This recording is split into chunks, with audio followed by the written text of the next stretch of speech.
Hello viewers, কেমন আছেন? আমি আছি এখন কুমিল্লার ময়নামতির শালবন নববৌদ্ধ বিহার। আর দেখতে পাচ্ছেন আমি এই নববৌদ্ধ বিহারে আছি। আর এটি হচ্ছে ময়নামতি শালবন বিহারের ঠিক পাশেই কিন্তু এই বিহারটি অবস্থিত। তো আজকে মানে খুবই সুন্দর একটি পরিবেশ, বাতাস বইছে চারিদিকে। তো এই নববৌদ্ধ বিহারটি আপনাদেরকে ঘুরে ঘুরে দেখাবো আজকে। এখানে হচ্ছে যে খুবই সুন্দর একটা পরিবেশ। এখানে দুইটা হচ্ছে যে সাপের মূর্তি আছে এবং সোজা গিয়ে হচ্ছে একটা দাঁড়ানো বৌদ্ধ মূর্তি আছে, দম দাঁড়িয়ে আছে। এরপরে তার পিছনে একটা জাদি আছে আর কি। সবাই এখানে ছবি তুলতেছে, দেখতে পাচ্ছেন। তো আমরা আজকে ঘুরে ঘুরে দেখাচ্ছি আপনাদেরকে।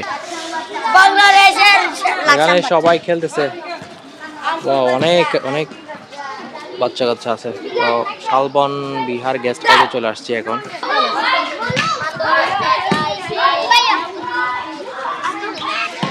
এখানে এরকম প্রায় 100 জন নাকি থাকে। এরা এখানে থাকা খাওয়া সব এখানে তাদের।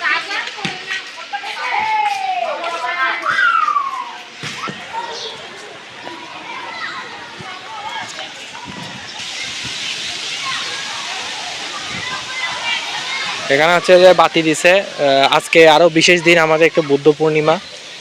আর ওপাশে হচ্ছে যে বৌদ্ধ আছে, বৌদ্ধের সাথে 5 জন শিষ্য, যারা হচ্ছে বৌদ্ধ ধর্মের প্রথম দীক্ষিত হয়, পঞ্চবর্গীয় শিষ্য বলা হয় বৌদ্ধের।